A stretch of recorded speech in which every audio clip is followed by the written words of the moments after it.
We live in 3 dimensions. It's so normal we don't even think about it. There's length, there's width, there's height. A box has all three. So does the room you're in.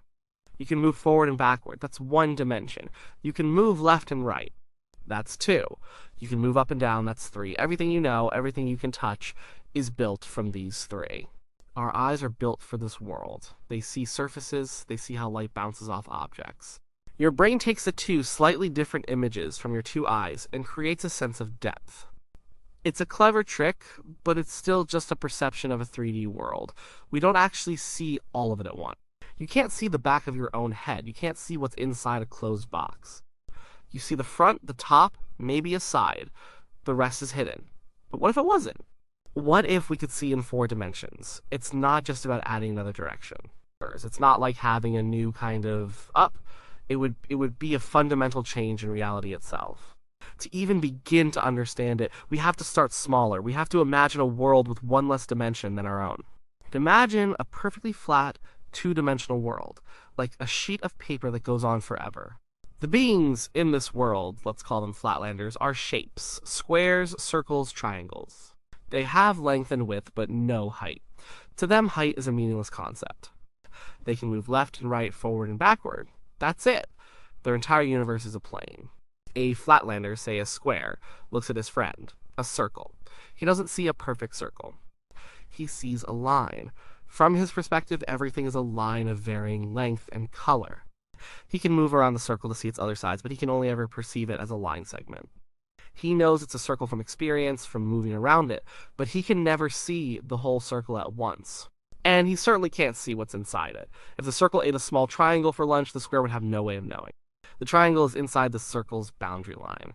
It's a private, hidden space. Now, imagine you, a 3D being, visit Flatland. You are a god to them. You can see their entire world laid out before you like a map. You see the square and the circle. You see them not as lines, but as their true shapes. You can see inside their houses. You can see the little triangle inside the circle's belly. There are no secrets from your higher dimensional view. What happens if you try to interact with them? Let's say you stick your finger through their world. What would the square see? He wouldn't see a finger. Your finger is a 3D object. His reality can only process 2D slices of it, so as your fingertip first touches his plane, a tiny circle would appear out of nowhere. As you push your finger through, that circle would grow wider. Then, as your knuckle passes through, the shape would change, perhaps into 2 circles that merge and shift. Then, as you pull your finger out, the shape would shrink and finally vanish into nothing. From the square's point of view, a miracle or a monster just appeared, changed shape in impossible ways, and then disappeared. He would have no concept of up or down the direction you came from. He might describe you as a shape-shifting being that can appear and disappear at will. He wouldn't be wrong from his limited perspective. Now, take that feeling of confusion. It's that sense of a limited reality being broken by something incomprehensible, and apply it to us. We are the Flatlanders, our 3D world is the plane, and the 4th dimension is the up that we cannot point to, the direction from which a 4D being could observe us.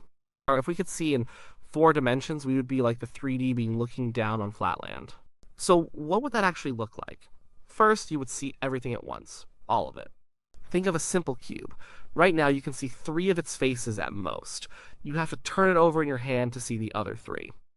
A 4D-sighted person would see all 6 faces simultaneously, but not just the faces. You would see the inside, too. You would see the empty space within the cube as clearly as you see the outside. The very concept of inside and outside would become blurry. An object would be a complete entity, fully transparent to your vision, all its parts visible at once. Let's apply this to a house. You wouldn't just see the front door and the windows. You would see the front wall, the back wall, the side walls, the roof, and the foundation all at the same time. And you would see every room inside. The kitchen, the living room, the bedrooms.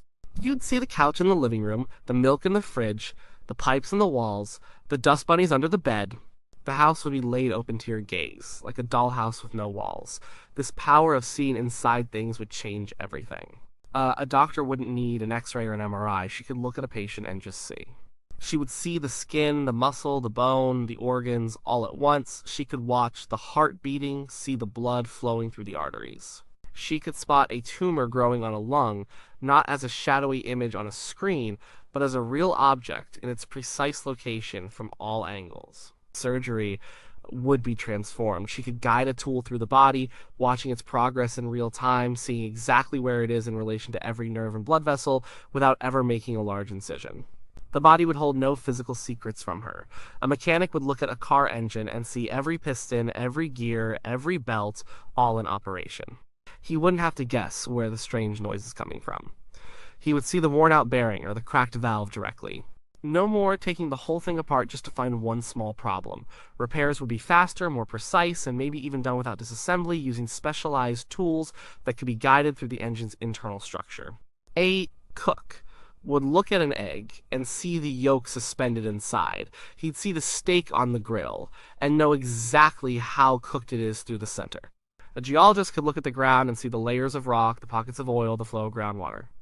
A rescue worker at a collapsed building could see exactly where survivors are trapped under the rubble. But this complete transparency has a dark side.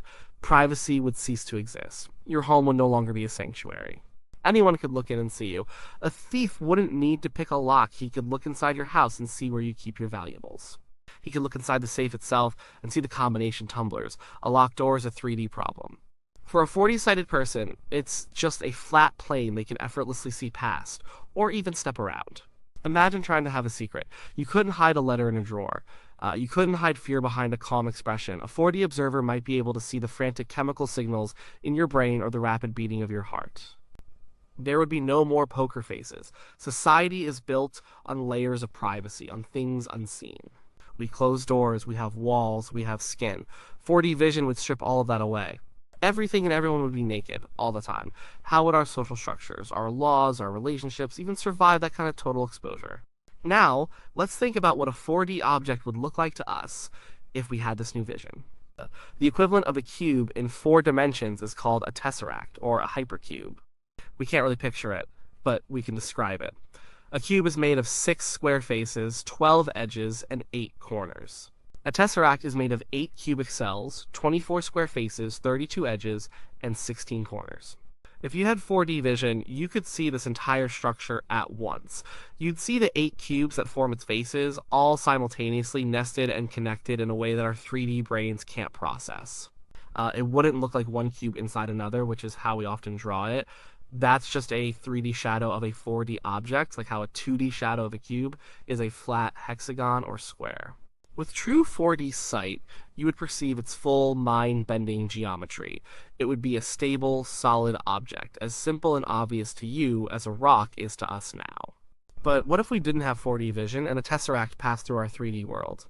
It would be just like the sphere passing through Flatland. We wouldn't see a tesseract. We would see a 3D object appear out of nowhere. It might start as a point, then grow into a small cube.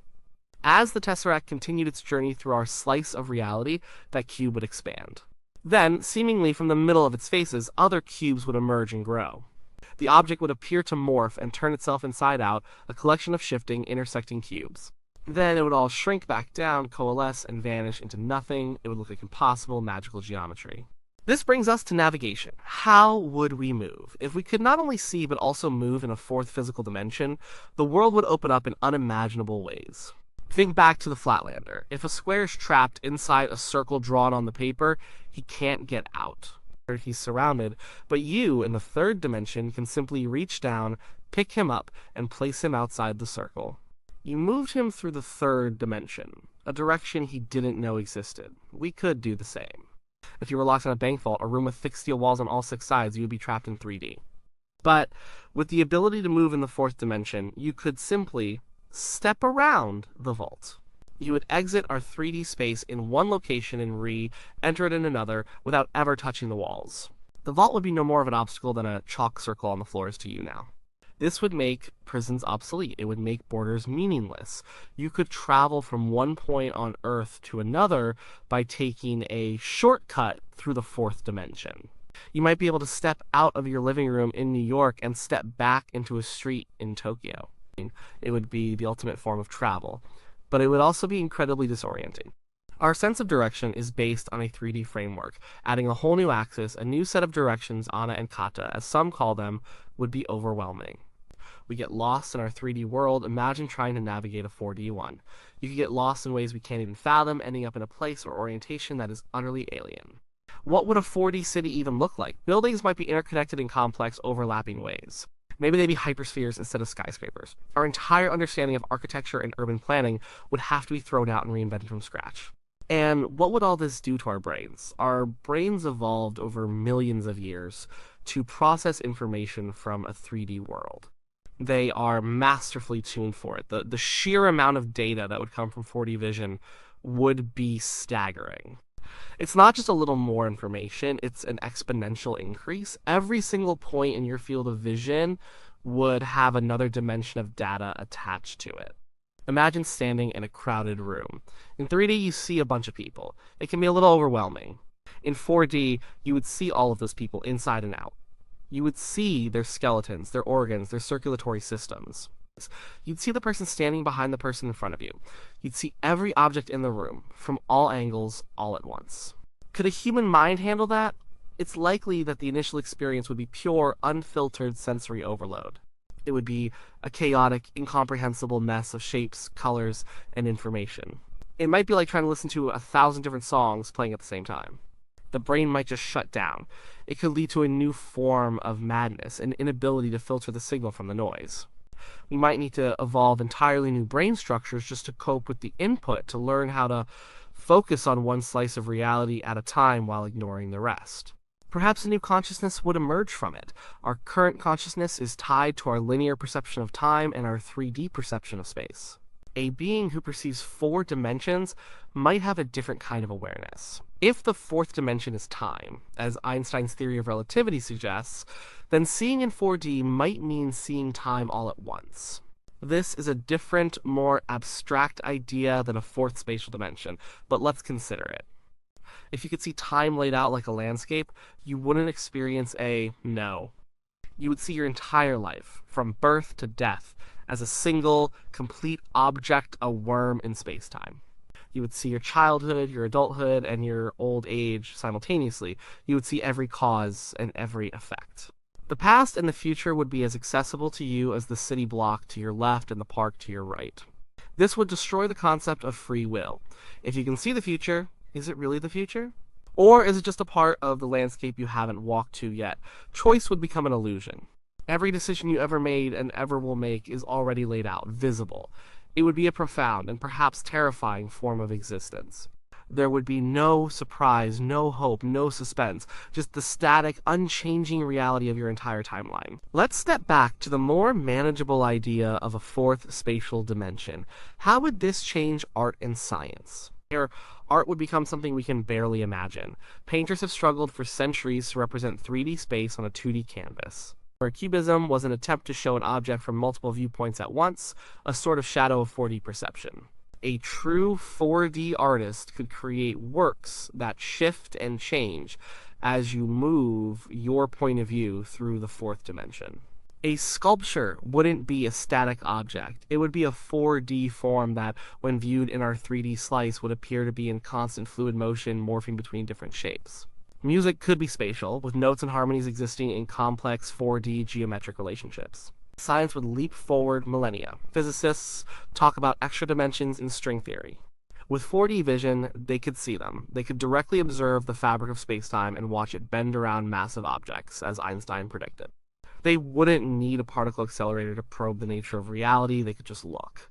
Mathematicians who work with complex 4D shapes would no longer be working with abstract equations. They would be able to see and manipulate these shapes as easily as we handle a tennis ball. The deepest mysteries of the universe might become plainly visible, but there's a biological catch to all of this. How could we even see in 4D? Our eyes are 2D organs. Light comes in through the lens and forms a 2-dimensional image on our retina. Our brain then interprets this flat image to create the illusion of a 3rd dimension, depth. To see in 4 dimensions, we would need different hardware. Maybe our retinas would have to be 3-dimensional, a gelatinous sphere of light-sensitive cells. This 3D retina would capture a 3D projection of the 4D world, and our vastly more complex brain would then interpret that projection to create the perception of a fourth dimension. It's a biological leap as significant as the one from a single-celled organism to a complex animal. It's not something that would happen overnight. It would require a completely different evolutionary path. So what does thinking about all this really tell us? It's a powerful reminder of our own limitations. We accept our 3D world as the only reality because it's all we know. It's all we are equipped to perceive. The Flatlander couldn't conceive of up, and he would have called anyone who talked about it a fool. We are in the same boat. We have no language, no real concepts for a fourth spatial dimension. We can use analogies and mathematics to get a faint glimmer of the idea, but we can't truly feel it or imagine it. The universe doesn't care about our limitations. There might be 4 or 5 or 11 dimensions. We are just experiencing a thin slice of the total reality. Thinking about 4D vision is an exercise in humility. It forces us to confront the idea that what we see is not all there is. It would be a world of wonders, for sure. We would see the inner workings of stars and the secret geometry of a snowflake all at once. We would be able to perform medical miracles and build impossible structures, but it would also be a world without privacy, without secrets, without mystery. It might be a world too vast, too complex, too revealing for the human mind to bear. Seeing in 4 dimensions wouldn't just be an upgrade, like getting better hearing or sharper eyesight. It would be a complete rewriting of what it means to be human. It would change our relationship with space, with each other, and with the concept of reality itself. We would cease to be the people we are now. We would become something else entirely. Whether that something is godlike or broken is impossible to say. But we would no longer be trapped in our comfortable, familiar, 3-dimensional cave, seeing only the shadows on the wall. We would have turned around and seen the fire, and beyond that, the unimaginable world that was casting the shadows all along.